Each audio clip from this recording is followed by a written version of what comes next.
Our lives, our jobs, our future. Make your vote count. You deserve better. 4 yes, 1 no. Most of us would have come across these slogans over the past 1 week or so.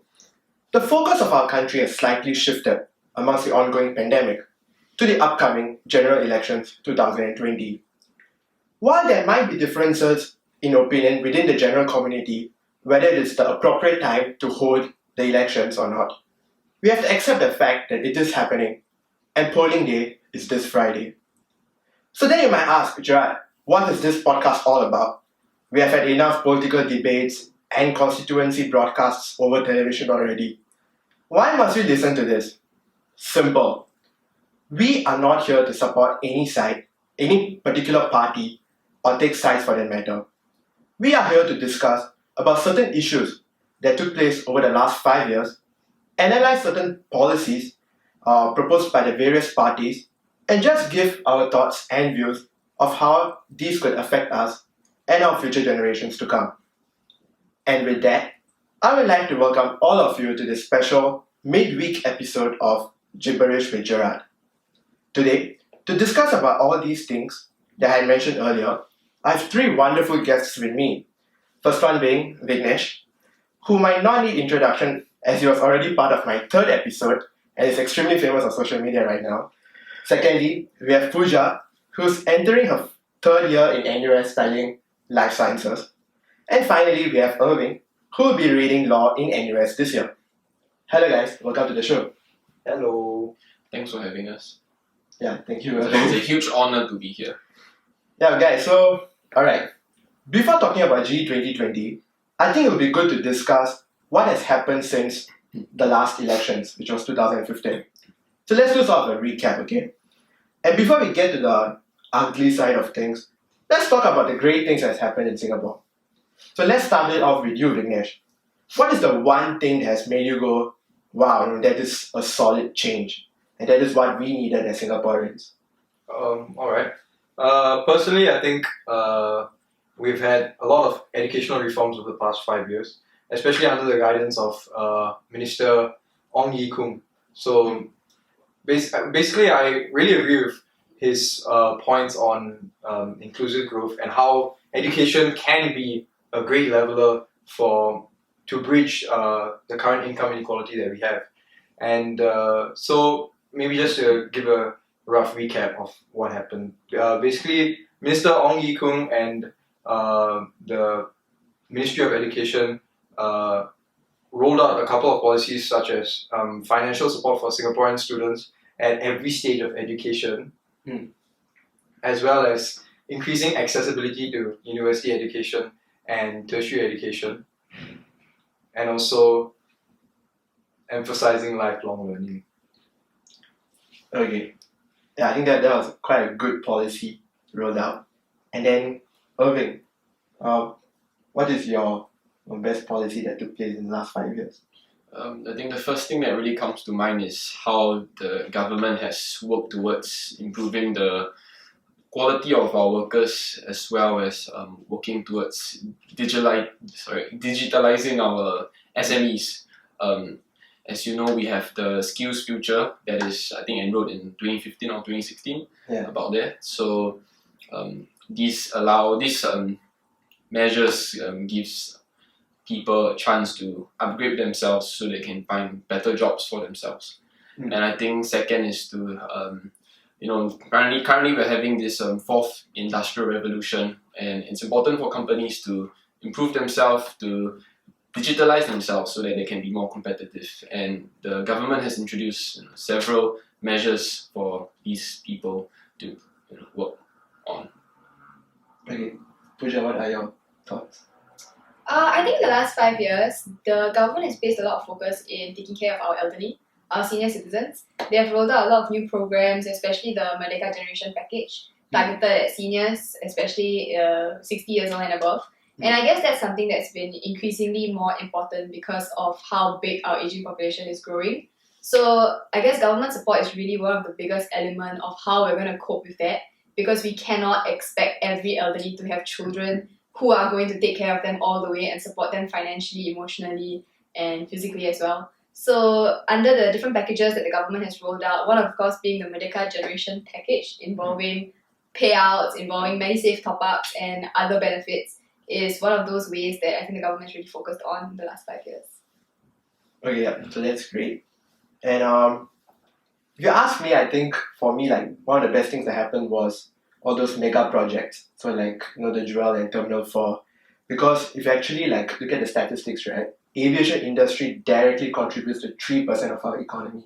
So that's excluding like those jobs created, all those things. Just projects alone is contributing to 3%. And the construction of Jewel has paved way for close to 10,000 new jobs for Singaporeans and PRs. So I think that has been a very successful project. If not for COVID, I think we would have break even with the cost in 3 to 5 years. So I think that was a really good project that was done in Singapore. And so I think that was one of those special moments for me in the last 5 years. Okay, now, so let's move on to the more spicy stuff.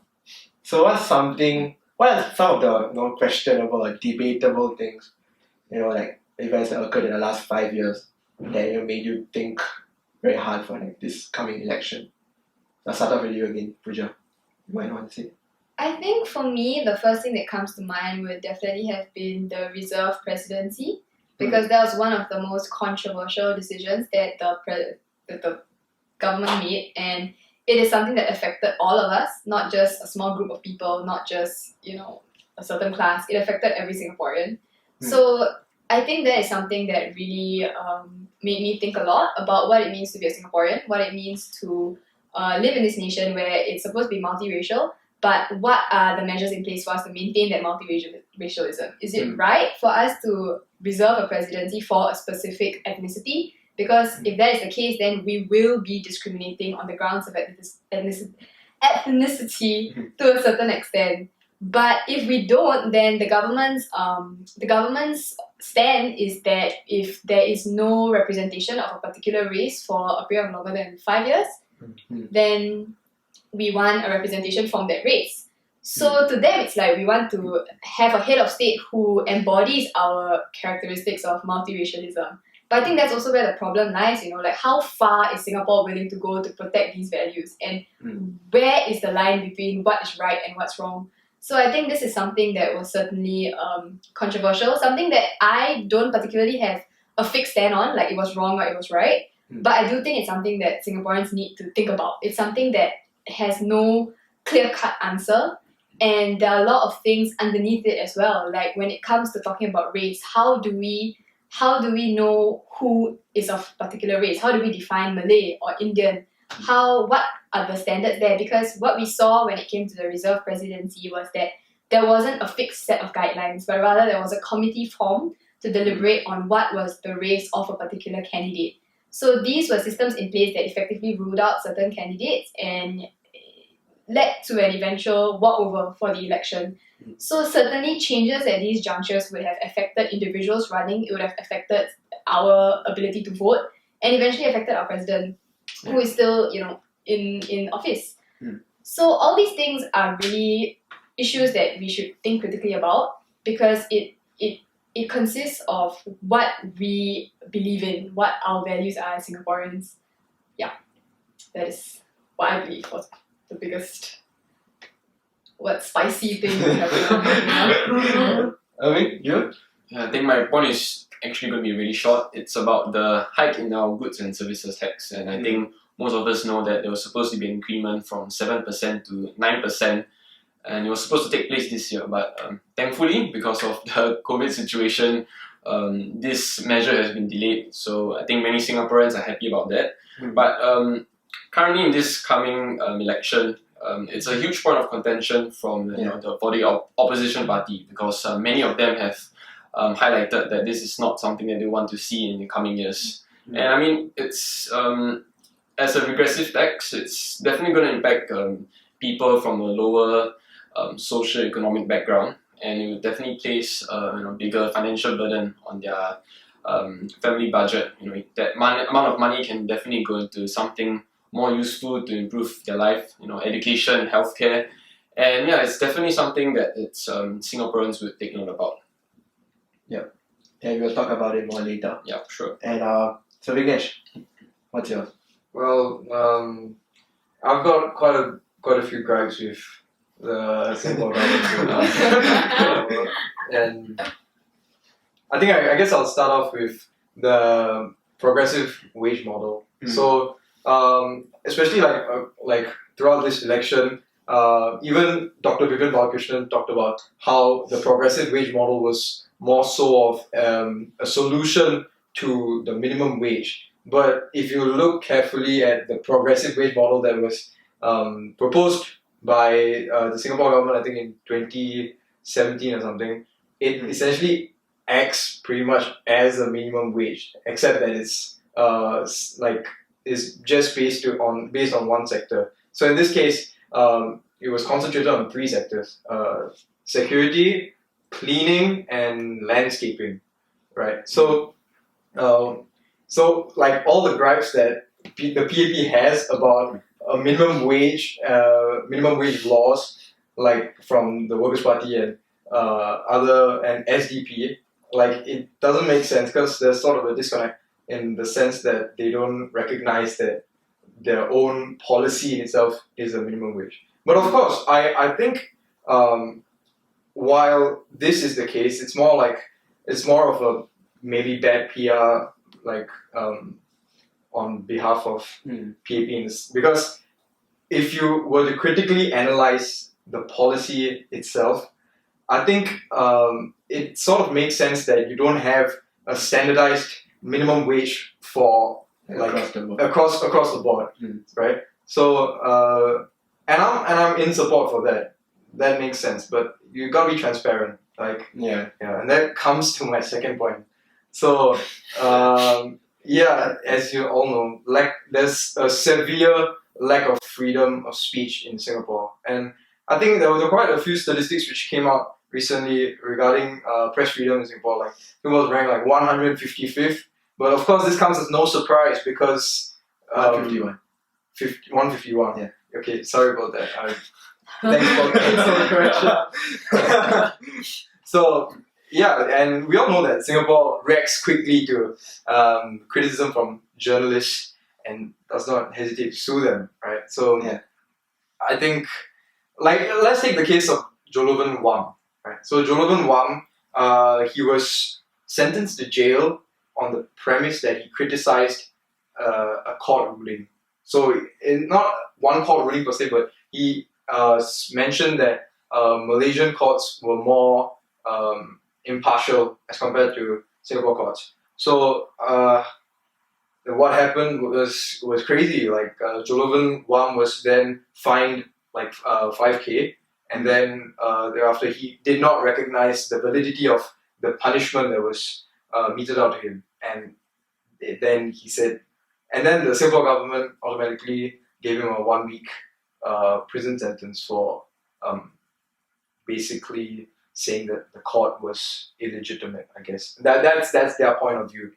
But I think there should be a place where we should be able to talk about our government institutions and our policies like freely, and this comes from a place of patriotism, because I feel that I have a say in. I want to have a say in my future and like the systems that govern us. But if I don't have a say, and if I'm silenced, then I don't know. It just doesn't make sense to me. I understand where you're coming from. Yeah, and also about rent relief for tenants. So basically, just a quick recap. So there's been a lot of talk about rent relief for other stakeholders like SMEs, MMEs, so on and so forth. But there hasn't really been any discussion about rent relief for tenants specifically. And this comes in light of COVID-19. So you have got many people foreclosing and unable to pay up their loans, and also unable to pay up their rent on time. So just some quick stats, quick math. It's about 5,200 households in Singapore who live in subsidized rental flats, and to qualify they need $1,500 or less. And although Singapore doesn't exactly have a official poverty line, so there's this social work professor called Dr. Irene Ng. She estimates that close to 12% of households live in absolute poverty and 27% of households live in relative poverty. So I think that's mind blowing, right? Yeah. And as I said earlier, there was no support at all for tenants, for residential tenants. There was support for commercial tenants in the sense that they got a moratorium on their rents. They got they were only allowed they only had to pay rent like after 4 months or something like that. So okay, let me be specific. The only support for our SMEs on rental costs post circuit breaker include property tax rebate for non-residential properties, government cash grants for SME tenants in private properties. So so they have put in place regulations that would allow businesses to defer contractual obligations like paying rent or repaying loans, but no such thing has been done for residential tenants. And these people are the ones who are at the most risk, right? They face domestic violence. They face there's a lot of cases where they have to choose between medication and paying rent. I think that's unacceptable in Singapore. It doesn't make sense.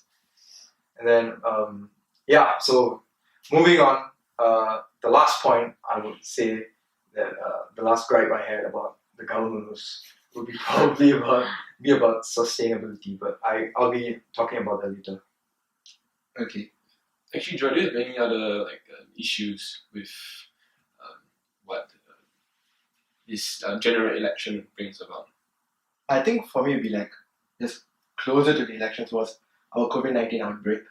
So if you think about it, I would say this was a rather controversial one, but we can't really judge it because the whole pandemic is still ongoing and we can't really pinpoint any particular reason. But if you look at the numbers alone, close to 94% of our current total cases, including imported cases, were in foreign dorms. So I think that brings a lot of questions on how these dorms were managed, how the conditions in which they were living in. It brings a lot of questions regarding that, and I'm not so sure what exactly the government was thinking while they were addressing such issues, because back in 2012 there was a similar massive dengue outbreak in the dorms which are located in the northeastern side of Singapore, so in those Punggol that area, and there was this massive outbreak and they had to deport all those foreign workers back to their home countries. So I think with all those lessons in mind of see how these the living conditions within the foreign dorms could be a place where if a virus or something spreads, it's going to be a massive outbreak. Mm-hmm. So I think there might be sort of a small miscalculation in the government strategies to curb the infection in Singapore. And I feel, and that's something also the opposition parties aren't really talking about. So I think that was something that I had issue with personally in the last 5 years, or closer to the last 2-3 months. Okay, so now let's move on to the main chunk, GE 2020. So why do you think this GE 2020 is important, and what does it exactly mean to us? Pooja, you can start it off. I think from the perspective of politicians, it's all about how we're going to get through this whole stretch of COVID-19. And I think that's very fair and very true as well, because COVID has affected jobs, it's affected livelihoods, it's affected a lot of issues for every Singaporean, not just certain classes, but every Singaporean has been affected by COVID-19. So I think it's natural and it's practical for the government to want to focus on COVID-19. And all the parties have brought across issues that they want to discuss, things that they want to implement with regards to it. But I think that this election, for me at least, also involves a lot of other issues. It should not be so focused on how we're going to get more jobs, full stop. Because this election is not just for the next stretch focused on COVID. It's about more than that. It's about the next 5 years and beyond. Because the next 5 years is not isolated. it impacts the next 10 years, it impacts the next 20 years. And we cannot just put all our other issues on hold. We cannot put our education system on hold and say, oh, it's perfect, let's leave it like that for the next 5 years. We have to constantly improve it, constantly see what's wrong, and always make improvements to our existing systems, no matter what. And that's why I think this election is important, because an election is a platform for differing opinions to discuss what's best, how to help the country move forward. And that's why the need for an alternative voice is so widely discussed this election. And we've seen so many discussions, the biggest quote being giving the government a blank check. So it's a matter of arguing, can we trust the PAP to be their own check and balance when we're talking about different policies and making changes? Or do we need a capable, reliable opposition to be that check and balance? And I think that's a very important question that citizens need to ask, because when we wake up on 11th of July, we need to be ready for either a Singapore where we only have one party in power, or be ready for a Singapore where there could be a significant louder voice in Parliament, although not loud enough to overcome the supermajority, but it's going to be a louder voice than we are used to. And every Singaporean needs to decide if we want that Singapore or we want the one-party Singapore. And both have their pros and cons, I guess, but it depends on what the individual believes is the best step forward for our country. And that's why I think this election is really, really important for us, for my generation, for my parents, for even my grandparents as well. Wow, actually Pooja had used up quite a bit of my points. I think really just to add on is both Vignesh and I, we are first-time voters for this upcoming election, and I think one huge concern that we would probably have is our future in this current recession, in this current this period of uncertainty. And I think what we really want to have is some sort of political and social stability in the upcoming years. I mean, definitely what Pooja said, we need to have the considerations to the other aspect, because politics is about really improving our country continuously. We can't just push it aside and wait for the whole COVID crisis to end. It's something that we have to deal with concurrently. And I think that's something we're looking out for.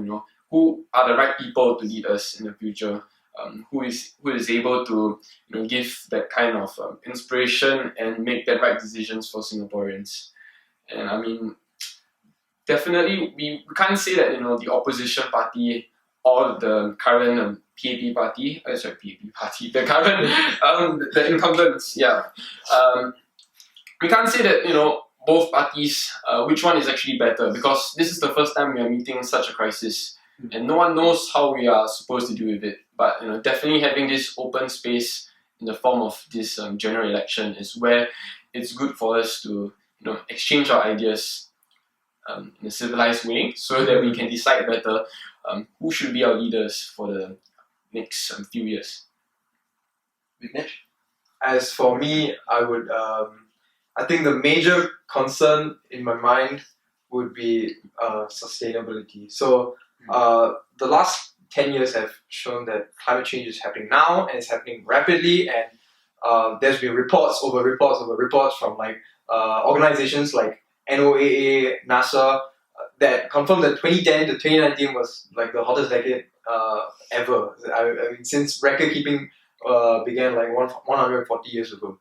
So the 10 years that have passed have been marked by huge, massive climate disasters. Like you had, even in the past year alone, we had Cyclone Amphan destroying Bangladesh. We are still having the locust swarms from Africa coming into Pakistan, coming into India, and invading all the agricultural land and really destroying it. That's still happening. And of course, we also have COVID-19, which was actually, you could say, it was exacerbated by the climate crisis. When we talk about increasing temperatures, you have greater incubation periods, so on and so forth. So and if you go closer to home, right, Singapore's rainfall trend has been going upwards. So I think annual rainfall has trended upwards at a rate of about 9 millimeters per decade. since 1980. So with heavy rainfall over such a small period of time, of course you run into other issues like flash floods. Then do we have enough infrastructure for that? And beyond that, like for example, people in the East Coast experience climate change in a very tangible way. Like they have, I think I read that there were a lot of dengue hotspots that were appearing in the east, and like vector-borne diseases were also the prevalence of vector-borne diseases was increasing with the high temperatures, right? So basically, what's happening is that we have a history, like the past 10 years has been marked by climate disaster, and we've not been doing anything at all. Okay. I would say that we've not been doing enough. So another quick statistic for you, like our CO2 emission per capita is about 9.65 tons per person, right? Yeah, So if you compare that to the median CO2 per capita emission, that's about like 2.3. So you see that there is a huge gap right there, and we are not moving fast enough. Although we do have the economic resources to move in that direction, and yet we say that environmental sustainability is not a bread and butter issue. It's a common rhetoric used by politicians to detract away from the fact that they are still in cahoots with enterprises, right? I mean, think about it this way: another quick statistic for you: 38% of our CO2 emissions come from I think energy producing industries, and 40% from fuel from conversion. Okay, yeah, from that. So basically, we have a lot of industries that are really polluting our environment, and we are not controlling them. We're just siding with them. And what the government has done so far is say that no, we as common Singaporeans, we are supposed to take a major share. We are supposed to shoulder the burden of reducing our CO2 emissions by doing stuff like the 3 Rs and using public transport. I agree, it's useful, yes, but it's not enough if you consider the proportion of the industrial pollution. So I think that's what I would like to see, at least in the next 10 years, because this 10 years will be the defining moment for humanity as a whole. So we need to solve this right now, and we need to do our part. And if we don't do whatever we're supposed to do, there won't be any world for us to live in, right? Yeah, alright. So moving on to our next segment of this podcast. So we are going to talk about like 5 big policies that were like generally like the opposition parties or like PAP, anyone. So these are the 5 like main talking points just brought across for this general elections. So and I think it's also like more that these are policies that will affect us more or less. So we're going to talk about 5 big ones. So starting off, we're going to talk about lowering vote age from 21 to 18. So I mean, this doesn't really affect the two of you, but it kind of affects the two of us. So I think, so let's start off with Vignesh. So what do you have to say about this? I am definitely for the lowering of the voting age from 21 to 18.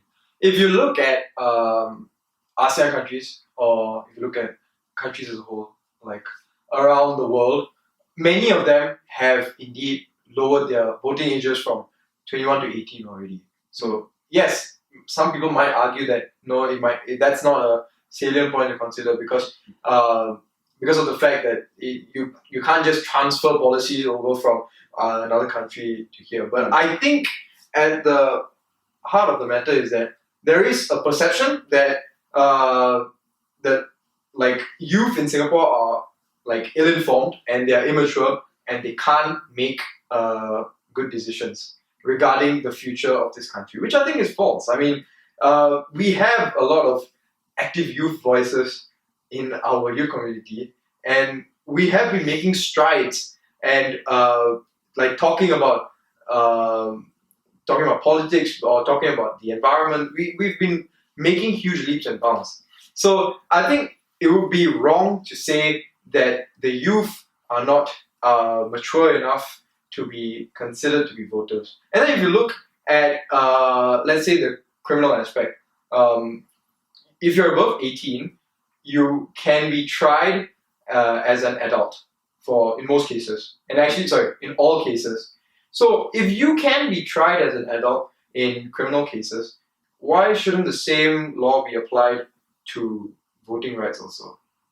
In the sense that shouldn't you be considered as an adult with the same voting rights as everyone?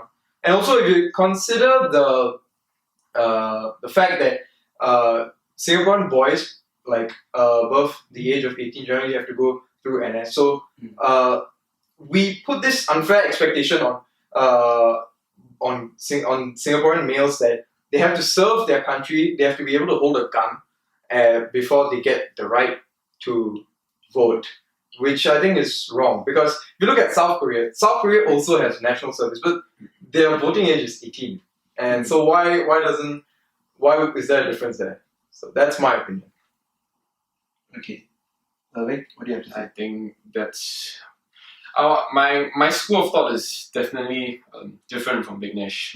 I generally agree with that the age of 21 is a suitable age for us to make the decision to decide who should lead us in our country. And I think my main point of contention would be that adulthood is not really it's not a thing where you reach a certain age and then all the rights, the privileges are being just suddenly given to you. I think adulthood is a process because to be fair, we all make stupid mistakes in our life, and I think having that period for us from turning from 18 to 21 really helps us to find ourselves, understand who we are, and understand the world around us. And I think we can see that in our system, in our legal system. The minimum age to consume alcohol is 18, but to make better choices in life, not to make better choices in life, but to make legal decisions in life, like creating a will or having the right to vote, is set at the age of 21, so that we, for all of us who might have gone through national service, university, or have some sort of relevant work experience, we'll be able to understand the different facets of life beyond schooling. And I think this additional experience is important for us to understand that there's so much more going, not just in Singapore, but there are a lot of other factors that affect Singapore internationally. And I think that setting the age of 21 or setting the age of 18 is ultimately, it just boils down to maturity. I think that's what Vignesh said. Yeah. But there are a lot of studies that shows that maturity is something that is you can't really determine at what age each of us develop in terms of our mental capacity or our physically. And my point is that being able to setting the age at 21 definitely gives a higher percentage of voters who are ready to make the logical to go through all the research to make like the logical decisions of who should be in charge of us and who should be and which party in this case of the election is ready to take Singapore in the next step forward. Okay. Pooja? I think both Vignesh and Irving have brought up very valid points regarding the voting age. My stance is that I support the reducing of the age to 18 years old. And my reasoning for that is because I believe that there are policies that are debated during elections and brought up by different parties that ultimately affect the lives of 18-year-olds, 19-year-olds, and everyone who is within that range but they're not able to vote. So, take me for example. I'm 21 this year, but I'm not able to vote because I am born after the cutoff date. But at the end of the day, the policies that are going to be voted in are going to affect my life. Because in the next 5 years, I'm going to graduate, I'm going to join the workforce. And my life will be affected by the policies that come into place in the next 5 years. Take my age out of the picture. Take a look at a 19-year-old, for example. In the next 5 years, that 19-year-old is also going to graduate and join the workforce. So it's not a case of they have nothing to do with the policies, so they're not voting. They do. There is an effect. And I think that it's to assume that 18-year-old may not know enough about the policies because maybe they haven't joined the workforce yet and they don't know about the realities of life. That is something that I think can even be applied to a 70-year-old voter. What does the 70-year-old voter know about the current education system and how it affects children who are in secondary school or in primary school? Because they are so distanced from the issue. But that doesn't mean that their opinion is not valid. Everyone in Singapore has a different stake in the issues that we raise. Youth is a whole stake on its own, which is why every party has a part of their manifesto that focuses on the issues of youth. But youth are not able to vote on the issues that matter most to them. And I do believe that even if we don't reduce the voting age to 18 years old, maybe we just make it as long as you're 21 by the end of the year that the election is carried out in, which is what they did with the solidarity payouts. The solidarity payouts were given to everyone who's going to be 21 by the end of 2020. So it can be done. It's just not being done. But I think it's something that really should be considered because there's no basis on which, or at least I'm not aware of the basis of which a cutoff is made on who can vote and who cannot. And I think it's always best to have a broader group of people represented because at the end of the day, it's a country for everyone, not just a certain group of people. And I think the other argument would be that, 18-year-olds or younger people don't have the knowledge to make informed decisions about politics. And the question we should ask next is why? Why do 18-year-olds not have enough knowledge? And I think it goes down to the fact that we are so distanced from politics until we actually have the responsibility to vote. Which is why so many 21-year-olds now, it could be the first time they're even talking about politics or reading about politics. For me, this was never an issue because I have been reading about politics from young, simply because my family is very open about their views. And I've heard about what's happening, I read about what's happening from a young age. So even though I'm not a voter, I keep track of what's happening. But for a lot of people, this is not something that they are used to, or not something that they talk about on a daily basis. And I think one question that we should ask, which is something that Raisa Khan also brought up in one of her tweets, is should there be political discourse in schools or for youth? And it is something that doesn't have a straight answer, but I do think we need to ask ourselves, if we want our youth to be able to vote at 21, they're spending the bulk of their life before they're in schools. So is it fair that we only expose them to anything related to politics once they're out of where they spend most of their time in? Or should we at least spend a proportion of national education focused on what policies are, how policies affect or disadvantage certain groups of people? And I think that's a conversation we really need to have because we talk about educating about the environment, we talk about educating about multiracialism, we talk about educating about everything, but what about politics in itself? Why are so many young people so clueless about the state of politics in Singapore? So I think with all this said, I definitely stand for reducing the voting age because it would really push for other parts of the issue to open up and for people to really start talking about things that really matter. Actually, I would like to add on what Pooja said. I completely agree with Pooja's points about the lack of political, the lack of ability for our youth to discern what is right or wrong in their own sense. Because in a way, we don't actually foster critical thinking in our schools. Although we do talk the big talk, we just say that our schools teaching us to be critical thinkers, but really what does it mean to be a critical thinker is to make criticisms based on the evidence that you have. And in our schools already, you can see that we are already bound by the certain educational structures that are already present to not stray far away from the political ideologies that are permeating through the education system. So that is also one thing to think about. It is like, how do we make our youth more politically potent in that sense? Okay, so you're saying if the voting age has to be reduced from, if it's to be reduced from 21 to 18, then there should be some kind of like political engagements in school, 100%. so that they can make a more informed decision. I mean, either way, I think there should be room for our youth to engage in political discourse, which I don't think there's much room in the current state of affairs. What do you think, Irving? I definitely agree the point on having that structural redevelopment of our education system in order to help ourselves be being a greater critical thinker in society, not just being bounded by what is being taught in schools, what is being examinable.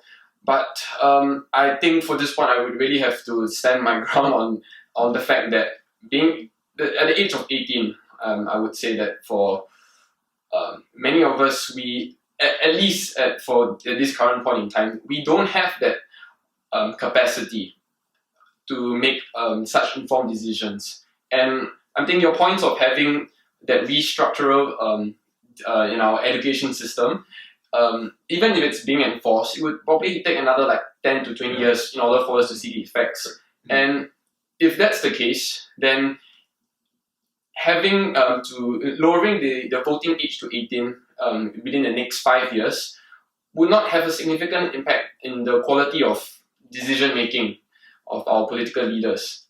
And I think that personally for me, I think voting is something that's very important, and I'm sure it means a lot to you, especially for you, Vignesh, seeing how you're able to vote with me. But it's something that I think it's that I can see that you have put in a lot of research into it. And at the age of 18, I think that having gone through the education system that we have gone through, I don't think at the age of 18 I would even be bothered to read about politics. I'll be busy studying for my exams. And I think that's the case for most or many of the Singaporeans here. They'll be either in your polytechnics, your JCs, or other forms of education. And at that point in time, would they really care about what is needed and what is necessary for society? So I think your points are definitely very valid, and it's very substantial. And I think it's something that we as a society should look into. But I think before we look into that, we really have to ask ourselves the fundamental ideas of what voting is. It's about having and making the quality choices after having that logical, having the research being done, and having some sort of ideas and logic to back those ideas up. So you're saying it's like more of a long-term thing. I mean, my point is, I agree with their ideas that they have of lowering the age to 18. But I would think that it's at this point in time, within the next decade or two, I think it's very hard for us to see the effects of having quality voters at the age of 18. So do you support the idea of if we were to change the structure of our education system right now to include more of these political discourse or engagements, would you be more supportive of that idea? Yeah, I would say I'll be supportive if only this was something that was something that is more planned in the long run, and not something that's just okay, maybe in the 2025 elections, then the voting age is at 18. That isn't something that I would be happy to see. Okay, fair point. Okay, so moving on to our second point, right? So some of the opposition parties, if I'm not wrong, like SDP, suggested that they want to abolish GST for the next 1 year. And other parties like Workers' Party and some other parties said we should maintain GST at 7% and not increase it to 9%, which is of course suggested by PAP. So Pooja, what do you think about the idea of abolishing GST for the next 1 year? Do you think it is a viable idea? I'm not completely against the idea of abolishing GST. Oh yes, that is a no-go. I mean, we have already spent so much money of our reserves this year to get us through COVID. To think that we can, not have GST for a year, I don't think it's gonna add up, because we still need to have a source of income for our spending, and I do not believe that abolishing GST is the right way to go, because we need money to be able to spend. There's so many sectors of our economy that rely on government support, whether it's healthcare, the elderly, education, subsidies, so many things. I just don't think it will work out to not have GST here. Okay, and Vignesh, what do you think about the 9% GST idea? Do you think that would be like a burden to the society, especially those who are like in the bottom 30 to 40% of the socioeconomic scale? Yeah, I believe GST does work as a regressive tax, right? Yeah. So any increases in our taxation will then be a greater burden on people from lower income groups because of the fact that they have to spend a greater proportion of their income on paying the tax as compared to people from higher income groups, right? Yeah. So there is that component, but at the same time, I agree with Pooja in the sense that I don't think that we should be abolishing the tax. That doesn't make sense fiscally to me because I think GST makes up quite a bit of our income. So I do believe that Singapore. I mean, I don't agree with SDP in the sense that we should be abolishing the tax, but I would say I agree with James Lim, who actually managed to address this beautifully. Also, So you believe in like Very sticking it with 7%? yeah, staying with 7%. So, like, let me just quote. Okay, Yeah, so sure. he said, in the near term, a GST increase amounts to contractionary fiscal policy. If you believe that this could be a prolonged recession, a premature tightening of macro policy would short circuit a nascent rebound, and the shock may even send the economy back into recession. Right. So that is I think that's the main.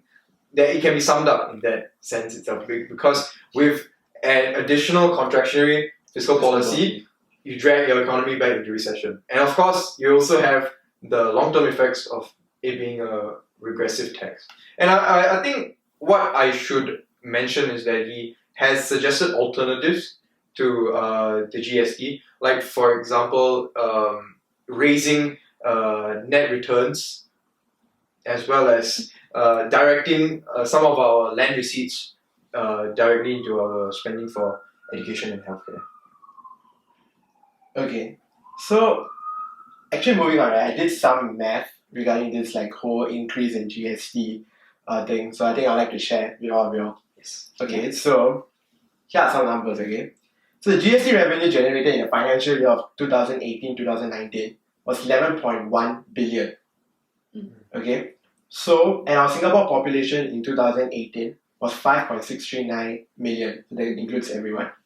So what we're going to do is going to find out what's the average GST paid by an average Singaporean in a year. So you're going to divide the two numbers and we get $1,968.43.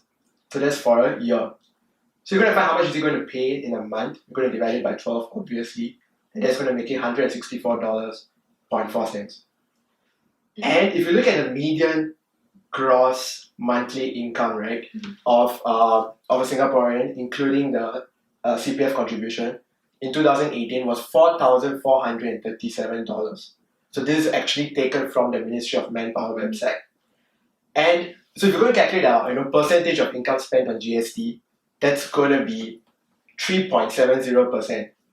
And what I'm saying is, okay, this is the percentage, and it could be slightly higher because like the children don't pay for GST, the kind of stuff. And also we are taking into calculation the median gross income, so not really your take-home income.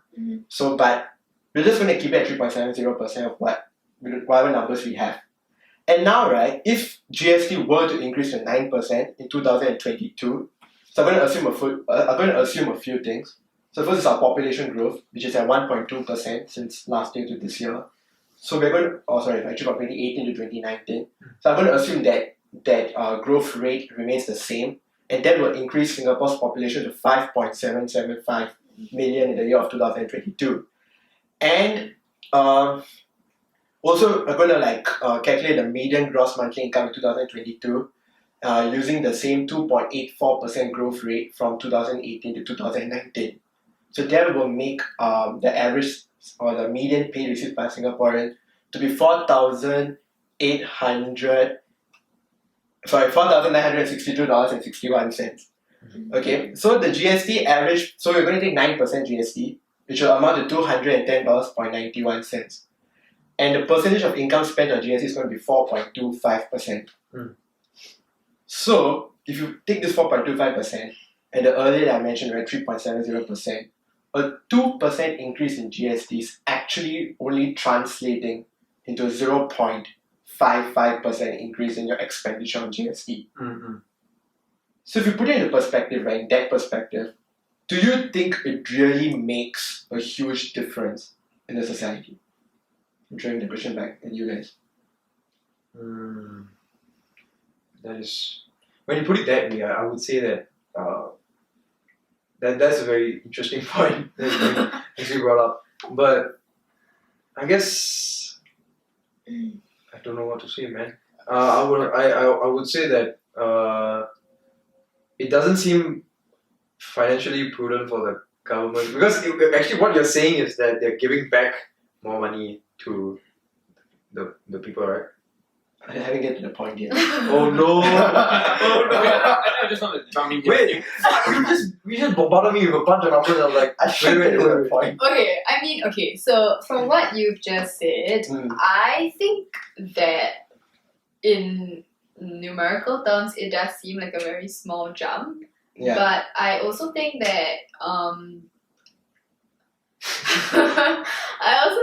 the people who would feel this the most, and this is assuming there are no GST vouchers or no help to give, which we are talking about later. But in the event there isn't, then I think the people who feel this jump the most are the people who are in the lower income brackets, because for them, like it matters. Like, to someone who's financially comfortable and you have a lot of money, of course a small percentage increase may not really affect you so much, but you cannot put yourself in the shoes of someone who struggles to earn every dollar and say the same thing. You cannot assume that this small percentage is small for everyone, because it's not. Everybody has their own struggles to deal with. At least that's where I stand. You wanted to say I was actually going to jump in and say whatever you just said. Yeah. But I think I would just like to add on that initially I was also wasn't really that satisfied with the increment in GST. I mean, very superficially, who would want to pay an additional 2% for your taxes? Yeah. But I think after doing some research and comparing our tax rates to other countries, I realized that actually Singapore has been paying pretty low tax rates. And I think the main purpose of that is actually to attract investors and attract key players from overseas to come and invest in our economy. And I think just some statistics is that most GST in European countries are actually above like 20%. And I mean, with comparing first world countries like in Europe and to Singapore, right, I think we can really just see that difference, that 13% difference, and that really is a lot of difference as compared to 2%. But I think comparing to a country that's I guess closer to home, Taiwan is paying at a tax rate of about 5%, and I think at a first glance, you might think that actually Taiwan is paying less than us, but we have to look at the other forms of taxes that they are paying as well. In terms of income tax, Singapore is only paying the max the highest income bracket is only subjected to 22% tax, whereas for places like Taiwan, it's about 40% tax at the highest income bracket. And I think when you put that into perspective, you realize that 2%, if it's really justified as by the government in terms of increasing our expenditure, increasing our budget so that we can improve our other areas of society. If it's really necessary, yes, but I think we should definitely take the consideration of those who would be affected more severely than others, and what Pooja said, those who belong in the lower income brackets. So talking about like the lower income brackets, right? So if I'm not wrong, like 100,000 people in Singapore earn less than 1,003.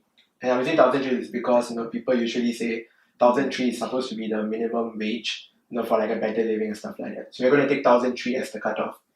And so if you do that, if you take 1,003 and you assume that they earn 12,000 a year, which is already lower, if I'm taking 1,003 into times 12, and if you assume that they're going to spend their entire income on goods and services, and they're subjected to a 9% tax, they have to pay $1,080 of GST per year. But if you look at how much like the current government is providing in terms of GST vouchers for the current 7% GST, is they're already giving $1,130 per year in the form of GST vouchers. which already exceeds the maximum you would ever pay, if you're going to spend all your earnings on goods and services, when the GST increases to 9%. And also, I think it's stated in the PAP manifesto that they're going to give some like 6 billion assurance package to like help like most households with the increase in GST for the 5 years and 10 years for the lower income households. Yeah. So what do you think like about this whole thing? I think that the assurance package definitely helps citizens accept this idea better. It's something that the government has been sure to be very clear about, because obviously in this election, they are the only party that's saying we are going to increase the GST, right? So, but they have been very careful to accompany this policy with assuring people that they're not going to feel the effects until later on, or at least after 10 years for low income households as well. So I do think that it's a good effort by the government to make sure that we protect the interests of those who are most vulnerable. But at the same time, from a layman point of view, I don't understand how the math works out, because if we're gonna increase GST and pay it up. Yes, and at the same time, we're gonna take $6 billion and put it into vouchers or helping people pay for this GST. Then, like, what is the point of increasing GST in the first place? And even if we was not gonna earn now, then why not just impose the GST increase later on? But I think like it probably comes down to how the people accept it, how the people perceive it, how to best sell the idea to citizens and make people more open to the idea. And I guess it goes both ways. But again, I'm not a financial expert, so perhaps there's a math behind this that I'm not aware of that maybe one of you might know about. But yeah, I that's my take on it. So do you think it's more like a psychological move more than like an economic move for like the short run? I mean, it does seem like it, because like what Pooja said, definitely it definitely helps to like soften the impact of the tax on your disposable incomes, right? But as a whole, I don't know, it seems very iffy that a party that prides itself on financial prudence would just hand out free money, and this is like basic math, right? You just did it on the spot. So like they do have access to these numbers. They know that this is gonna happen, and yet it seems like you are giving more money than you're actually taking. So I don't know. There's some dissonance. I think it kind of helps in the long run, like 10, 20 years down the road. Yeah, I guess it would make sense that in the long run, you would want to raise the tax, because as what you said, like tax is pretty nominal in Singapore as it is. But I don't know. It just seems pretty iffy. Wait, iffy in what sense again? Iffy in the sense that when I say that because PAP prides itself on financial prudence, right? Yet, as we have just seen earlier, they are essentially giving out more money than they are making off, right? So I'm actually all for welfare. I'm definitely all for welfare. Like, I think we should be supporting our lower income households more, and the support that we are giving them is not enough. But at the same time, I think there is some problem with the math actually. I just want to jump in. So I think that 2% increase would generate a revenue of about 3.94 billion, right? Yeah. Is it? Then the assurance package is about 6 billion. Yeah. But I think with that 3.94 billion, if that money is being reinvested into GIC or into like Temasek, and then in the long run, like maybe like 20, 30 years down the road, that amount can be tripled easily. And because with the growth rate of about like 5% per annum, and with that compounded interest, I think it's mathematically you definitely earn more than you receive. You definitely earn more than what you're giving out away. Yeah. Okay. I guess that would make sense too. So now, like, where do you guys exactly stand with the GST policy? Do you agree that it should increase to 9% in 2022 or 2023, or do you think we should stick to 7%? I still think that the increment shouldn't be done like this quickly, because 2022, I believe that the COVID-19 crisis, because I feel like the one thing that we have been missing out in the conversation so far is It's the COVID-19. COVID-19. and If we the put that into perspective, like I'm pretty sure like economic outlook for the world as a whole is pretty bleak for at least the next 3 or 4 years. Because if you think about it, generally your consumer demand will be much lower than usual because of the simple fact that people are afraid and people are uncertain about trading with each other physically, and that's still it. Like brick and mortar shops are still a very huge. They still play a huge role, right? So if you take that into consideration, I don't know. It doesn't make sense that a GST increase now would. So you agree there should be a 9%? Yeah, I mean, I agree. Not Yeah. so soon. Yeah, The decision should be postponed after way in the future. like after the next elections and the following one. I think Maybe- I think you honestly have to see like Maybe the COVID situation Yeah. and how Singapore has dealt with the recession. I think only once we have really passed these key events, and I think then our policymakers would make the right choice of when the increment should happen. Yeah. So I think it's a bit too early and like too quick to jump into this idea. I think I also stand with the Workers' Party's stand that we should make sure that we have really exhausted all other options before we decide to impose a GST. And of course, that comes to debating in Parliament and effective discussions about what's best. And I know one of the suggestions that they put forth is really to direct some of Singapore's profits from land reserves to from land sales, to spending instead of putting the whole sum into reserves. So in short, the idea is that we reallocation. so our reserves will still grow, but at a slower rate. But we have a little bit more to spend on, spending. And I think that while I'm not an expert in the field to know if that is a good policy or not, I do think it's something worth discussing because the way I have read about it so far seems like it is a possible idea to explore. And so far, what I've seen the government use to defend that idea is that the reserves are an important source of cash, of money to, ensure that we have something left behind for our future generations. But I think the other school of thought is that why do the people in the present need to suffer to ensure that there is so much for future generations? Why can't we find a way to balance it out such that every generation can benefit from the right kind of fiscal policies and the right kind of allocation of resources? And I think it's something worth discussing, something worth having, proper, good debate about. Okay. So I think we had a pretty good discussion about GST, so we can move on to the next one. Okay.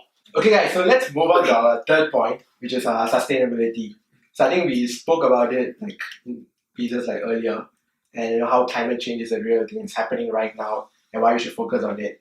So let's talk about a bit of all those sustainability measures that are being talked about by different parties in their manifestos. So I think Irving would like to advise us about that first. Well, on the different manifestos. Yeah, how are they trying to address sustainability and climate change? Well, I think we definitely have to start off with PAP first, right? And I think just to give some introduction on their efforts to support sustainability, I think first one is introducing new concepts of sustainable living with their HDB Green Towns program. So I think that they're going to introduce things like having solar panels on top of their roofs, more energy efficient means of producing their output, and just going towards a more reducing greenhouse emissions. But and we also I think have a plan of planting 1 million trees and new mangrove areas in order to help to preserve our carbon sinks. But I think generally you can see that there aren't really specified goals that the PAP has set for themselves to achieve. There aren't things what Workers' Party has suggested, such as increase renewable energy, our renewable energy sources to a minimum of 10% of our energy needs by 2025. There aren't key percentages that the PAP has set out in its manifesto, and I think that's something that is dangerous in the sense that there aren't goals for them to achieve. You can have small steps in working towards that direction. But there aren't any concrete statistics or there aren't concrete numbers that they are aiming to achieve in the next 5 years. And I think as someone who probably would be in this in Singapore for maybe the next 20 to 30 years at the very minimum, sustainability is something that should concern me and everyone else, because it will definitely affect the way of life. And having that sort of goals is something that I would definitely look out for in any manifesto. I think just to bring about the other key changes is the other parties that really bring about these ideas of sustainable efforts is from Singapore People's Party, Red Dot United, Singapore Democratic Party, and each of them have their own ways of ensuring that we meet our targets meet their targets more specifically of reducing our carbon footprints. So then, Vignesh, what do you think about our efforts up until now? Of course, I don't think that they are sufficient at all. So, and this goes back to what I said earlier. We are a country with the economic means to really be able to decrease our carbon footprint, but we're not doing it. Even if you look at our at the aims that we set out for the Paris Climate Accords, I would say it's very easy to achieve them because we are already in that position. We are not ambitious in the sense to really decrease our carbon footprint. So sure, I agree. Carbon sequestration policies like planting more trees, retaining our carbon sinks, yes, they are important, but we must also focus on really cutting down greenhouse gas emissions in the now, right now. So that's why I would say that I side on for example, divestment from energy from carbon intensive industries and so on and so forth. So that's my opinion. Okay. And Pooja, so what do you think can be done more in the future? Do you think that any efforts we are doing right now is not enough? And do you think there's room for improvement? I definitely think there's always room for improvement. And I think at a time like this especially, it's more important to ask ourselves how important sustainability is to us, because as they have characterized the election, it's about how we're going to get through the COVID-19 crisis, and it's 5 years all about jobs and all that stuff. But where does sustainability fit in all of this? Who are the people who care and who are the people who don't? And should we care or should we not? And I think for me, I, of course, as someone who is a life science student and someone who cares about conservation, who cares about nature, sustainability means a lot to me. But that's because it's in line with my personal values of what I find important. But not everybody feels the same way. But I particularly like how in the Workers' Party manifesto, they talk about imposing a price on plastic bags, which is long overdue for Singapore, because it's something that most countries, in fact, I go so far to say, have already done. And it's something that has become, a standard practice. Yet Singapore still has not done it, and we continuously see people going to supermarkets and living with tons of bags, plastic bags. I feel it's a huge issue in our country. And they also have said that they want to ban styrofoam and all that. But I think beyond the policy in itself, I think it speaks volumes that even in a time like this, Workers' Party chose to include things like this that are considered small, but still relevant in their manifesto. And I think it speaks a lot about what they value as well, and about how they're not just going to push aside sustainability because it's not the focus of the election. It's still something that they have considered and something that they have put in their manifesto because they want it to be talked about. And even if they don't talk about it immediately, I think that it says a lot that it's there, and it opens up an avenue for conversation. And of course, other parties as well have raised more ideas and suggestions about how we can tackle sustainability. Whereas for PAP, of course, they have their existing policies. I think their focus has been and will continue to be on how we're going to deal with the effects of climate change.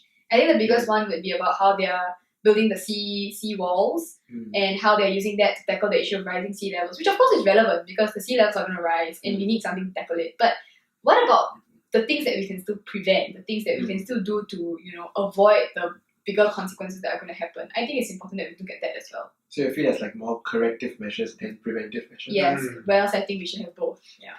Okay. Then, okay, so what do you think about the general public mindset currently? I do you think there's enough focus on sustainability because everyone is just thinking about, as you said, COVID crisis and their jobs? Do you think there should be more attention paid to sustainability? What's your opinion? Well, I think that sustainability is something that, I mean, definitely everyone has to focus on that. But the truth and the reality of the situation is that we have to provide your families with meals every day. You have to provide a roof over their heads. You have to pay for the utilities, the healthcare, the education. Is sustainability something that the average folk would care about? No. I mean, with the rising costs in healthcare, education, housing, all your basic amenities, is adding 10 cents to a plastic bag something that they want your MP to raise up in Parliament? I'm pretty sure that's not at the top of their head. Would you want them to introduce more, restructure the education system to provide a platform for students and young people to know that sustainability is something that we should all work towards and heavily inculcating that the 3 R's, like maybe how Japan is doing, having like recycling days once every week, and just having that more social awareness to improve their society. I think at this point in time, it's something that many of us, I would assume that something that we wouldn't really be thinking of. But as I think what Pooja rightly mentioned, having that variety of opinions is definitely important because it just brings about a more multi-directed approach in tackling the situation. Okay, I think we have discussed it quite well. So moving on, we can talk about minimum wage. So I think that's something which is also like being put in the limelight recently after the political debate. And so Pooja, would you like to enlighten us a bit more about how, whatever you learned in econs, in theory, what do you think about minimum wage? Will it work out in Singapore?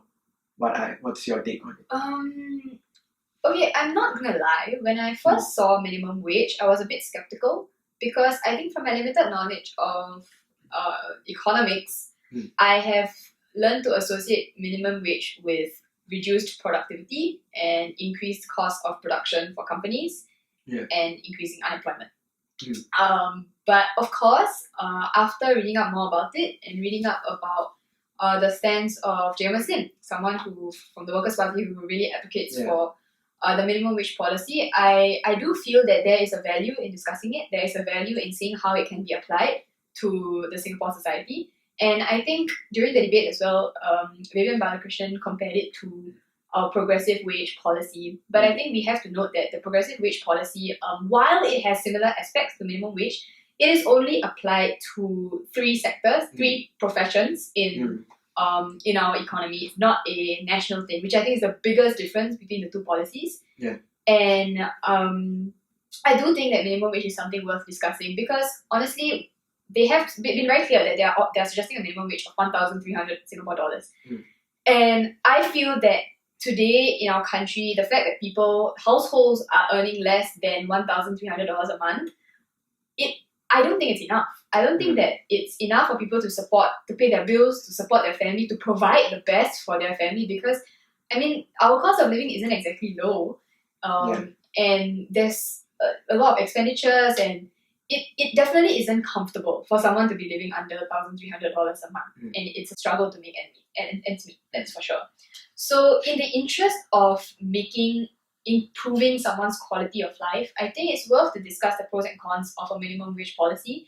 And even if we don't apply a full-on minimum wage policy, it's worth seeing how we can tweak it, like what they did with the progressive wage policy, to see how we can tweak it to better suit and meet the needs of everyone, not just 3 professions.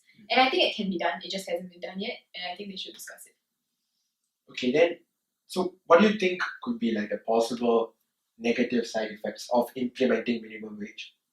Irving, you have anything to say? I think before I add on, I would like to say that I agree with everything that Pooja has said actually. But I think really the main issue is really of what branch of econs and what perspective of econs they're looking from. I mean, you have James from the Workers' Party. You know, he's strongly he has a very strong conviction that to set the minimum wage at $1,300 for full timers, whereas you have studies from things like American Economic Review that suggest that increasing the minimum wage would reduce the employment in the long run. So you have just these two contrasting view of thoughts that really just makes it an important discussion that should be brought up in Parliament. But back to your question of what is the negatives that could come out of setting a minimum wage, it would definitely be that supposed risk of increasing unemployment. And I think second is not being able to redirect the certain money or funds that could have potentially gone towards R&D, and that money could have potentially increased the output of the company, helps the company to increase its proficiency to get onto the trend of the fourth industrial revolution. And I think just from a general capitalist point of view, it really just increases their costs and their liability to pay for their resources. Okay, so but then again, that's a very capitalist point of view. Yeah, definitely. Yeah, so then Vignesh, what do you think about from the social point of view, people on the ground, those people who earn below Singapore's poverty line? Do you think there is a real need to increase minimum wage to increase the quality of living? Yeah, I would side with the Workers' Party on this because I actually agree with all the points made before by both Pooja and Irving. But I think James Lim, again, top 8. Yes.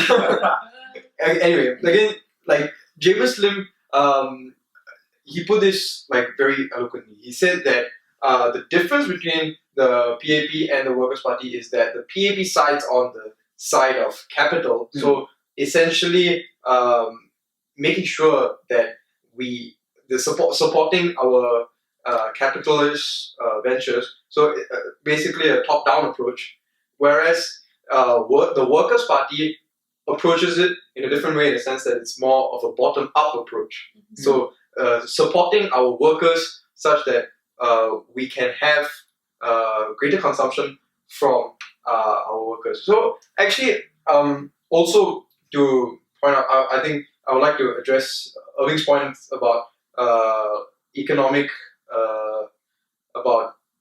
the economic repercussions of minimum wage.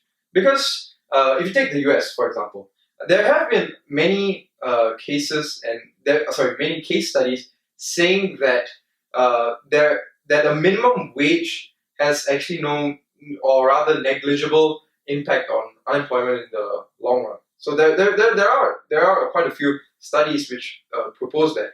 And also, yes, taking into account that you can't exactly transfer one policy from one country to another, I also agree with Pooja's point that there should be some space to at least discuss this in Parliament.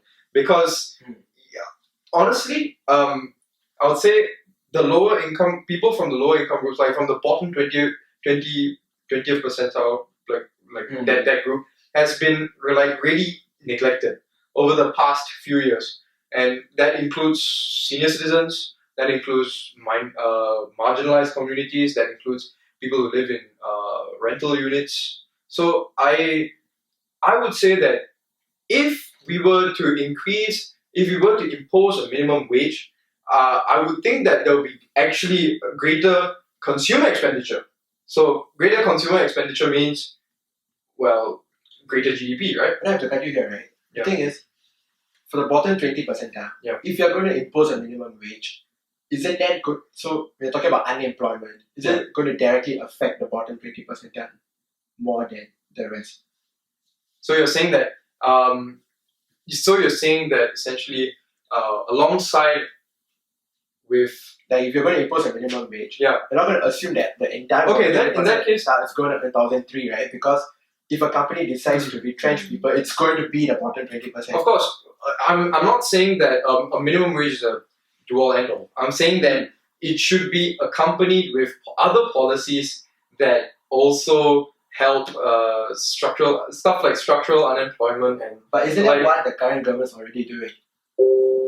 I don't think so actually, because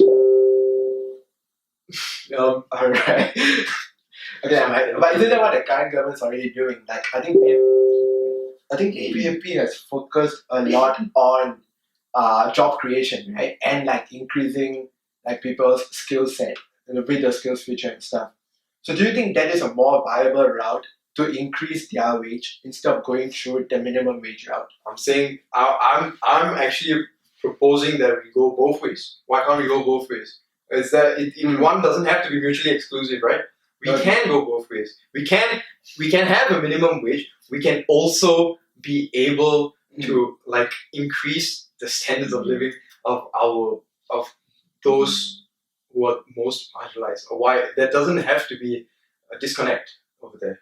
So you can see. So you are saying both can be Yeah, implemented. but the only way that this would work is if we have some discourse in Parliament, and we do need voices. We Sorry do about need that. voices who can discuss this to a very large extent. Okay. Alright. Yeah. So final thoughts on minimum wage. What do you guys think? There's room for debate. I certainly think that there's room for debate on this issue. Okay. I mean, we're definitely not experts on Yeah. economics or Yeah. policy making, so Mm. but I think the general sorry, the noise is just really affecting my train of thoughts there. But the general idea I think is that we definitely have to weigh the pros and cons of whether we are, like what Vignesh said, which side we are on, supporting the capital side of things or the social side of things, and just it's important for our future policymakers to weigh these options very carefully. And Yeah. you have Same. pretty much summed it up. Yeah, pretty much. Alright, so I think we move on to our next point, which is quota policies in housing. Right. So let's start off with Pooja. So there's been a lot of talk about like racial quota, like when it comes to like getting a BTO flat or anything in the public housing. So do you think that policy is still like relevant in the current day and age? I think that, first to start with, I think the policy was a pretty important policy when it was introduced. I think the idea of ensuring that our housing estates had a fair distribution of races was important when Singapore was first starting out. Because if we hadn't done that, then we might have ended up in a situation where we had, different racial groups living in their own parts of Singapore, which would not have been good for cohesion, right? But I think that now, fast forward back here, right where we are in 2020, an unintended consequence of their policy is that it has resulted in minorities finding it a lot harder to sell their HDB flats when they do decide to sell it, because they're only allowed to sell it to their own race, right? Yeah. So that I don't think that it's an evil policy that led to this. It's just, like I said, an unintended consequence. So I think that brings us to thinking about whether do we really need this right now? Do we still need a quota in our housing estates to maintain our racial harmony? Because we have come very far from when the policy was first introduced to now. We see cohesion in schools, we see cohesion in workplaces, we see diversity everywhere. Yeah. And I think it's not true to say that, because we have cohesion in HDB estates, we have this cohesion now, as in like in the moment. Yeah. I think that now the diversity in HDB estates plays a very small role. The bigger role would be schools and workplaces. So I think it's worth relooking at the policy and seeing if the benefits of the policy still outweigh the cons, or whether the effect it has on minorities now is actually more damaging than having the policy without the policy. Yeah, so Vignesh, what do you think about it? Like adding on to her point, because now there's more interaction outside of home, right? We have workplace, schools and stuff. Yeah. So do you still think this racial quota like fits into the picture, or do you think there could be some small tweaks to it? Or like do you have any suggestions? Yeah, I mean, like what Pooja said, I think I totally agree with the sentiment behind the policy. I think creating or avoiding rather those racial enclaves was a huge point in the huge direction huge step in the right direction in the sense that in a sense that we could have a more integrated society and yeah, and especially if you can recall like social studies or history, like 1963, 1964, it was like a really tumultuous period for Singapore, and that you had the racial riots going on, and there was a lot of racial tension. So this was a good long-term policy to sort of like integrate back into the community. But at the same time, I mean, I've had personal experience of this. Like my parents weren't able to sell their property very easily, and I think you could say that if you think about asset liquidation, it's harder for minorities to get that liquidity like more easily, right? So there is a point to make in the sense that the discrimination that minorities face, it could affect them. They're definitely like, for example, if I wanted to buy a new house and I was still restricted by the fact that I couldn't sell my old house, like that affects me. So I would say that we have to discuss this in Parliament, but I would be keen on looking towards solutions regarding this. But also, I'll just be clear. I think that racial harmony and racial tolerance is definitely not talked enough about. Like there isn't enough dialogue or discourse in Singapore, in the sense that we do have a lot of cases of casual racism. I mean, you have faced it, I have faced it, you have faced it.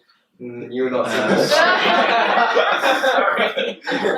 But yeah, I mean, but I would say that we have come to a point that we need to address this. We need to move forward, and we can't just hide behind a curtain or like we can't just say that it's not there. Like we are a post-racial society, because that isn't true. So we need to address that, but we don't have to address it through this. That's my opinion. The housing policy. Okay.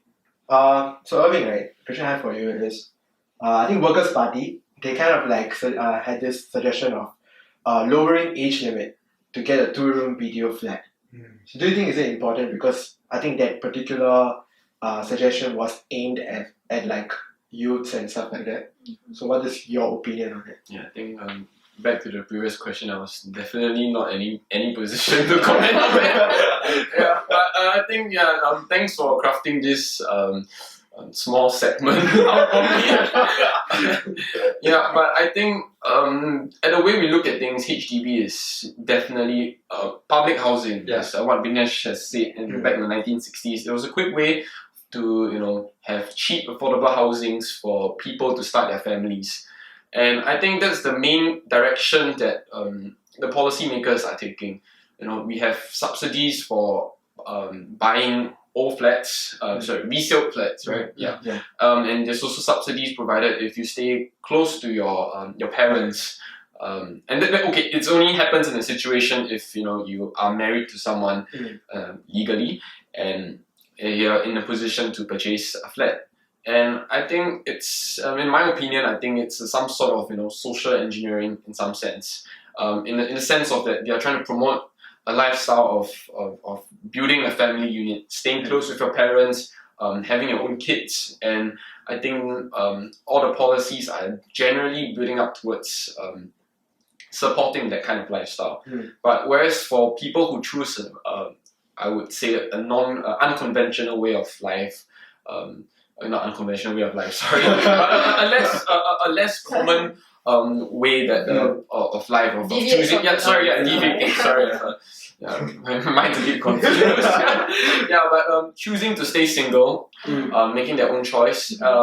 It's definitely hard on them that they are getting penalized for not being able to purchase their own flats, and I think this is really heavy on them, especially with the increased pricing in houses in the past few decades. And I think Workers' Party's suggestion to reduce that age limit for singles from 35 to 28 for applying for BTO flats, I think it's something that can be definitely looked at. But I think it just really goes down to the consideration of that trade-off between building that family unit or supporting everyone in our community. And I think that's a decision that fortunately that I don't have to make. Yeah.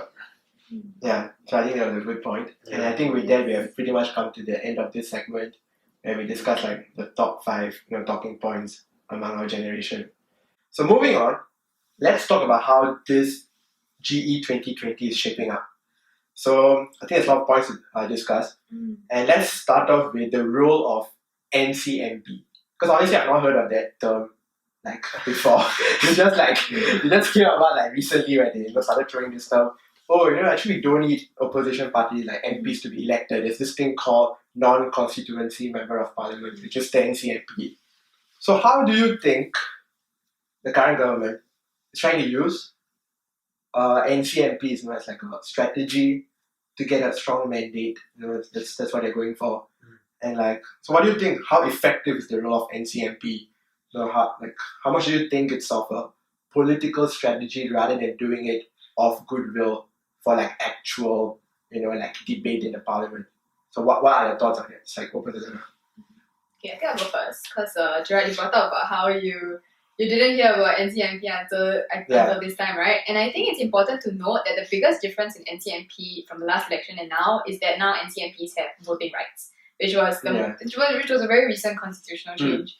And I think because they now have voting rights, the PAP has marketed NCMP in a way where it's exactly the same as an MP. So the idea is that you don't need to vote for them, they don't need to win, and they'll still get in. And I think that from a pragmatic point of view, I don't think it's the worst policy ever. My opinion is that it's not the worst policy ever, because it is inevitable that most or a number of opposition candidates are going to lose. But there's also a very high possibility that there'll be very small margins in a lot of places where they do lose. And we saw that in the previous elections as well. Yeah. So there's a very high possibility that we're going to have these candidates who were very close to winning but they didn't. But at least they can still speak in parliament and use their voice, use their values for something better. So it's not the worst policy. But I think that what is problematic about this policy is how the government has used it to swing votes to their side.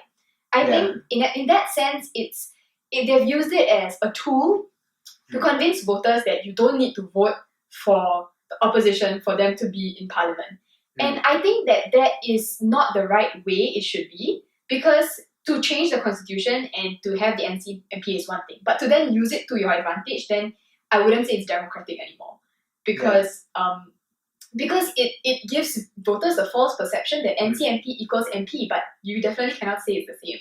And like we've seen countless articles talking about how like at the end of the day, NCMPs don't represent a constituency. NCMPs don't have access. Exactly, they don't have access to people and everything. And I think one article I saw really summed it up nicely. It was that the opposition is in parliament to represent the voices of the people. But if you don't have a group of people you're representing, then what is your voice? Where is this voice coming from? Because we don't want an opposition who's just there for the sake of objecting. It's got to come from somewhere. And I think that's what NCMP lacks, and it's something that people should think more about and not just equate it to being the same. That's my point of view. I think it's a marketing ploy. Straight up. Because you use the argument that yes, even without even if we don't vote for opposition members of parliament, you still get some say in parliament. But the fact of the matter is, let's do the math. Okay, we are 12 NCMPs, 105 seats in parliament. 12 divided by 105 does not equal 33%. So really, I mean, do they really have a say? Especially if you think about voting being on partisan lines a lot of the times. So that's my take on it. It's as simple as that. It's just a marketing ploy. I mean, like after what they said, I really have nothing much to add on. But I think the main concern for me is really just knowing the difference between the MP and NCMP, and then just using that information to discern your choices of who you should elect. I think that's the only thing I would say for this. So we agree that it's a good policy, but it shouldn't be used as a political strategy to sway the votes and stuff. So I think that's the general consensus, right? Definitely. Yeah, I think that's something that has also not been talked about by the government is that even if you want to be an NCMP, you need to secure a minimum amount of votes. I think. If nobody in the GRC is going to vote for you, then it's you're not going to get NCMP anyway. But that's something that they've left out of their discussions about the issue, which I think, if you want to give a story, you should give the whole story, right? Because a lot of voters, they don't, I mean, maybe not a lot, but there are voters who will not do their own research because some people don't have time for that at the end of the day, right? And who might just be like, oh, but NCMP, we don't need to consider. But there are all these terms and conditions, there are all these things that you need to consider on the whole as well before making your decision. Yeah. I think actually I got one more point to add. I think Pooja mentioned like the opposition is like the voice of the people in parliament. But I think it's really, I think that's a point of view definitely. But I think it's also up to your listeners or viewers to discern what the role of opposition is in parliament in a greater sense. So I mean, it's based on whatever perspective you're holding from that makes you decide on how important the NCMP role is to the opposition, or how ineffective it could be, or how effective it could be. I think on that note, Irving makes a pretty good point because if one views the opposition as merely being a check and balance, that your point of view is to just have an opposing voice, then the NCMP will do it might actually serve your purpose. In terms of voting for policy, maybe not, but in terms of speaking up about it, it might. So Irving makes a very valid point about that. I think also we need to take into consideration that yes, there are PAP members of parliament out there, like right now, who are actually doing a pretty good job. Like let's take for example MP Louis Chua. My God, he speaks for every one of the issues with such passion, and it's amazing and it's unbelievable. Like if he was running in my constituency, well, I'm sorry, opposition, I gotta vote for him. But I don't want to take away. I think we should be mindful of the fact that yes, PAP members of parliament can also be a voice for the people. But right now it comes down to what you've got to decide for yourself. Do you want like what Buddha said, a check and balance, or do you want something else altogether? It's up to you, right? Yeah. Okay, so I think that's enough of NCMP. So moving on, do you think there's like a fundamental underlying issue with the way elections are called for in Singapore? And do you think the matter of gerrymandering with how the GRC and SMCs are allocated, what is your take on that?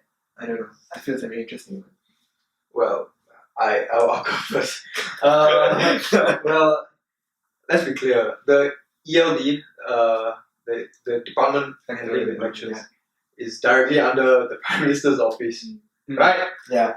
So in that sense, the Prime Minister has full discretion of when to call an election and when not to call an election, and also even talking about the drawing of boundary lines. We need to talk about the privilege or the ability to have that electorate information from the previous election. So essentially what they're able to do is use voting information and appropriately divide up the districts such that there are more districts which will have a greater share of basically PAP support. So that's gerrymandering for you. So that's what's happening. And beyond that, it's clear that the way elections are held in Singapore is very unfair. Like there isn't any. We are allowed to change the constitution when we please. I think there's something wrong with that. I mean, let's take a look at like countries like the US of A. So what they do, they take their constitution like very seriously, and they reject any notions of changing their constitution because it is based on the principles of their country, their founding fathers. But we don't have such a thing here. We can just change our constitution when we please, and that in itself is wrong. So, like, let's talk about the NCMP. So, when they feel like it, they've got a new policy, this NCMP policy, so that we can say that yeah, you know what? If you don't vote for me, if you don't vote for opposition, it's still okay. I'll give you a voice. You know, it's things like that also that you've got to take into consideration.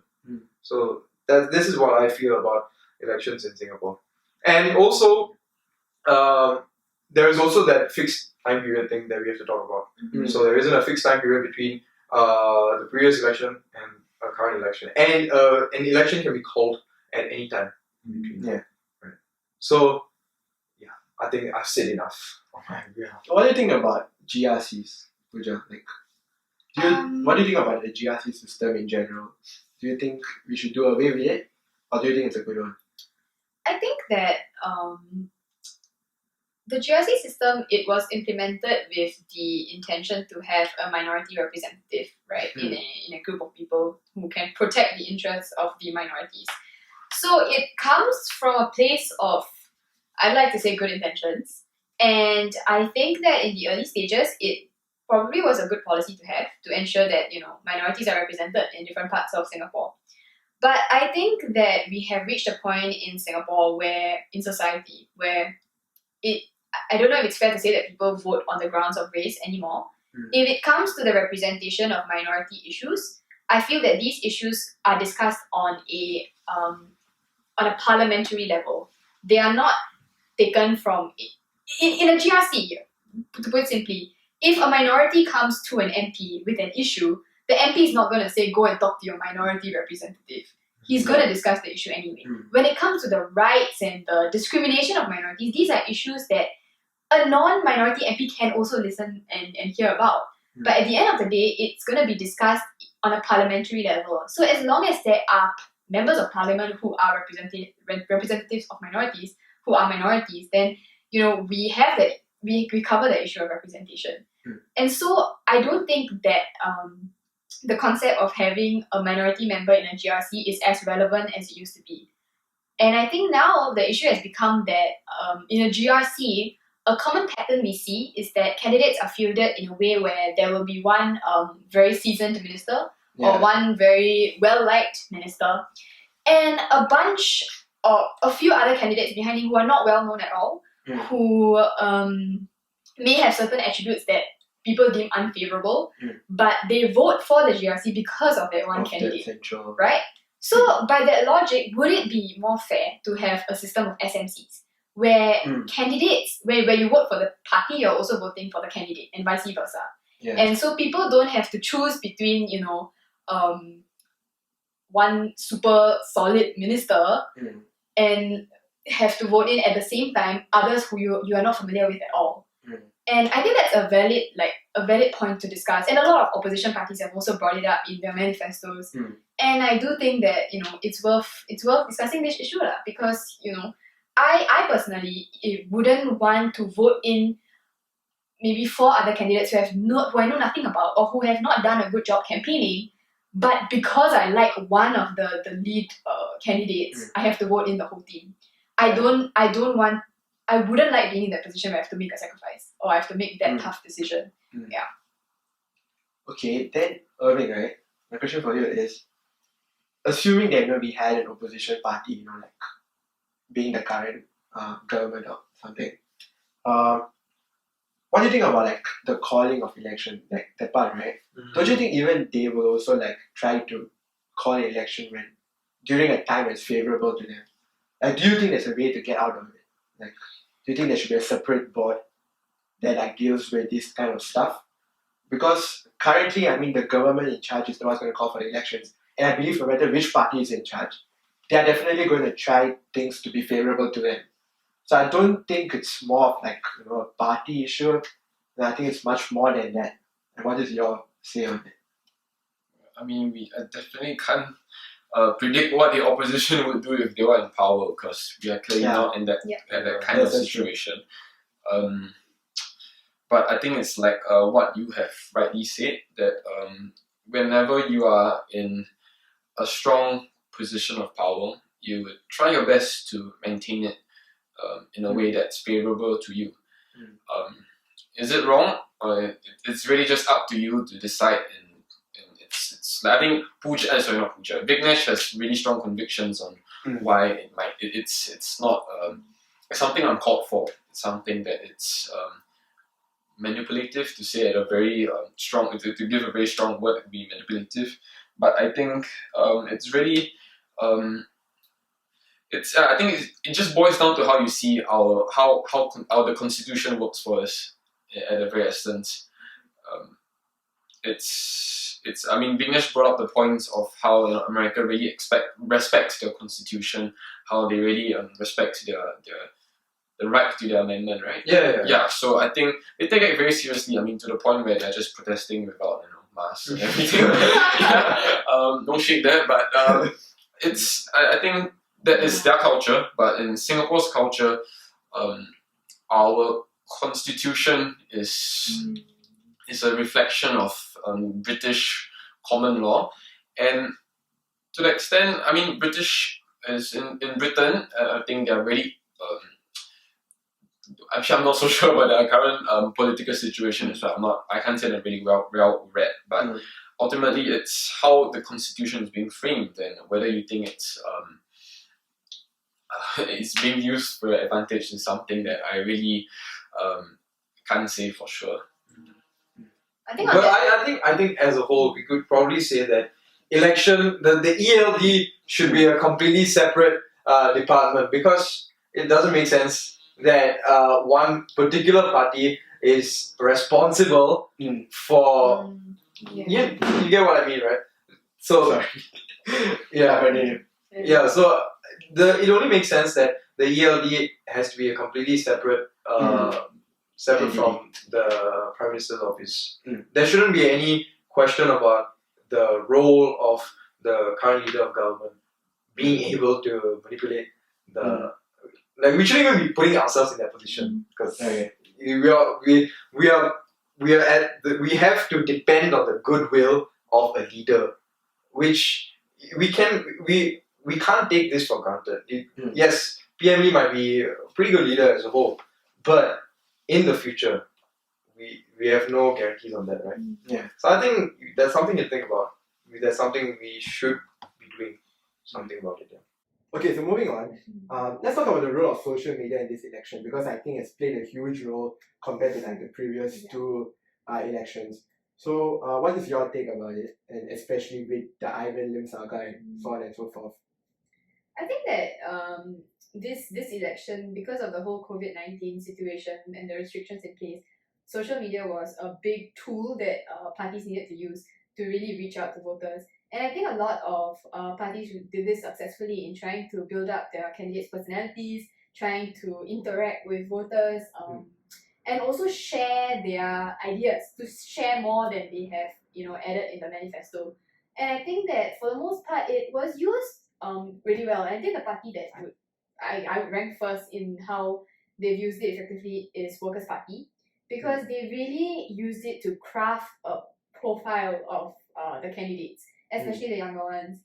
And they also use it as an avenue to share more about their policies, to share more about their beliefs. And I think that it's a very good way of reaching out to the younger generation about, and to share and to show what their values are. But I think the challenge also comes in when we acknowledge the fact that not every voter in Singapore has access to social media or is in touch with social media. And of course, the biggest group of people will be our elderly, our senior citizens. Most of them rely on newspapers, most of them read the radio. They don't have social media accounts. They're not scrolling through Twitter. They're not scrolling through Facebook. So I think the challenge would be on how the parties try to bridge this gap and use social media to their advantage, but also make sure that they don't fall behind in other areas and reach out to the people who are not in touch with social media as well. Vignesh? Yeah, I think, as I said before, I actually agree with all of Future's points. And I think actually what I'd like to comment about the general election this year is that social media has been an opportunity for youth to be more engaged. Like, you see a lot of youth engagement now, and because of social media, like, I won't say me, like there are a lot of platforms out there, and which are really voicing out and putting relevant articles in terms of in terms of the general election. So that's a great point. But also, I think in terms of actually handling their social media properly, the people is doing it really well. Because I mean, yeah, you've seen with Ivan Lim, where like the backlash that they got after there were so many comments about his character, and I mean, it's clear that they haven't been really using social media as a platform to reach to their constituents. But do you think, right, like that whole Ivan Lim episode, that saga, Yeah, would not have taken place if there wasn't social media? of course. The kind of course usage. not. Like if this was like, maybe 2 elections ago, do you think such kind of a thing would have happened? But maybe also, I think we need to take into account that actually people's perceptions often tend to change over time, right? So maybe 2 elections ago, you could make the argument that we wouldn't be really interested in about the character of the person. Rather, you want to see results. But in this election, it's different because we want to see a human side to our leaders, because we need our leaders to empathize with us in order to be able to actually do good policy making. That's a fact. So I also want to point out that it seems to be a change, at least with the youth, in the sense that we want to see our leaders be more empathetic to our causes and more inclusive. That's what I would say on that. And also, with regards to Raisa Khan, I think we need to address the fact that like there have been the fact that we are specifically targeting a woman of a minority race, and because it seems like right now Raisa Khan seems like a liability, which is not. I think the fact of the matter is she's an excellent candidate, but what PAP has done is that they've actually essentially assassinated her character, and they've tried to discredit her, when the fact of the matter is there have been much more disparaging comments made by their own party members, which they refuse to see the hypocrisy. And like, let's take for example the how PAP talked about Dr. Chee Soon Juan's comments, right? I mean, it's ridiculous that you could use domestic violence as an analogy. What? That's so out of touch, right? And yeah, I think that would be my take. But how do you think, like, I think social media has developed a lot of cancel culture. And do you think that's like really impacting, like Raisa Khan as well as Ivan Lim, all these people? What's your Irving, you want to say I something? mean, to really summarize what Vignesh and Pooja said, is really that social media is a double-edged sword. I mean, you can use it to increase your outreach. You can use it to increase build a more positive image about your party or your candidate. But at the same time, you can see how the negativity is spread so fast. The speed at the rate at which negative comments is being transmitted is actually I think I would say it goes further than all the positivity, and I think it's very dangerous. And I think that this whole situation is actually a result of like what Pooja said, the COVID situation. So there's less interaction and there's increased reliance on social media, and I think that really we're just starting to see the effects of social media. And I think in the next general election, it will be even more interesting in a sense, because both sides of not both sides, all the parties would have know the importance of social media, and you will try to leverage on it as much as possible. So I think this election is really just starting to form up the basis of future directions which the parties would take. Yeah, I think building on to that, cancel culture, or as Lee Hsien Loong put it, he called it trial by internet, which I think is a fair term to describe it, because really a lot of people are coming together to it's so easy to share your opinions about someone. It's also so easy to find something that someone has said from their past, like what happened with Raisa Khan. So I think that there is no way we are going to solve this issue. There's no way we can say, oh, we're not going to let these kind of things happen, because it's inevitable. It's social media. Everything is there. Everything is there to stay. And as more elections comes, social media is only going to become more influential. We're only going to see younger candidates enter politics. We're only going to see younger people becoming voters. It's going to become even more and more influential. I think that what's important to focus on is on how candidates react to the issues that come up because of social media, and how candidates show themselves, and how candidates act in the face of allegations that they may receive, or even before they receive any allegations. How do they carry themselves? I think someone who has been following the issue between Ivan Lim and Raisa Khan very closely would notice that there's a very big difference in how the public is reacting towards Ivan Lim and towards Raisa Khan. And one could say that it's completely different issues. But I think a big part of it is also, from what I've seen, I've read, I've talked to people, is how the two of them reacted. How the two parties handled the situation. And honestly, the handling of the situation, I feel, carries just as much weight as the issue itself. And I think that parties need to work on how they want to deal with such situations in the future, because this is just a start. Like what Irving said, there's only more to come. There might be bigger secrets that come out online in the future. So are we gonna just disqualify every candidate who has some secrets from the past? Because then you could find anything and use it to taint someone's reputation. So what stand are you gonna take? How are we gonna deal with this in the future? I think that's something that could vary from party to party, but I think voters also need to decide how important, what are the values that are important to you, and social media can be a good tool for you to decide, if an individual aligns with your interests as well. I think that pretty much summarizes this whole social media thing.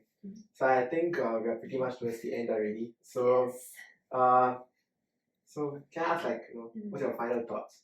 Like, probably you guys can give a one-liner or two-liner about this election. So what are your thoughts? Start from Irving.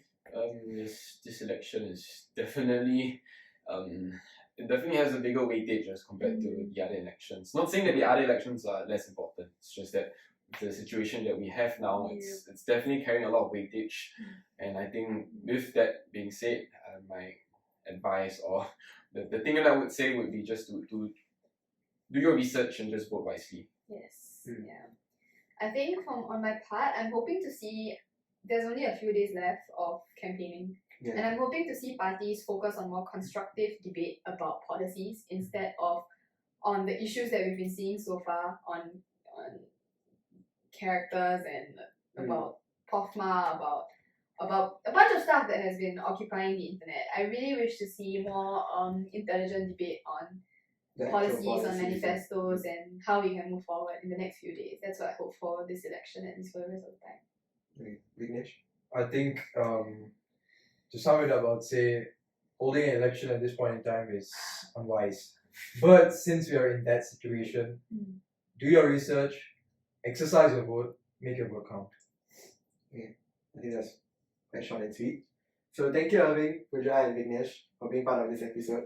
And I guess with that we have come to the end of this episode.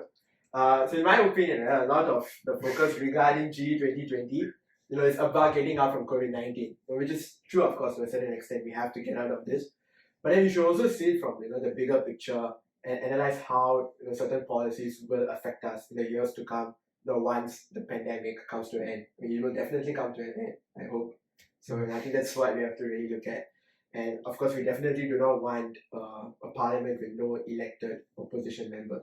I think that might be a bit unhealthy for the country, and I think we have to be conscious of it when those people who can vote, go to vote this Friday. So hope you all had a great time listening to this podcast, and until next episode, goodbye. Bye. Okay. Do we laugh? Like, I think we're done. Alright, thanks, Gerard.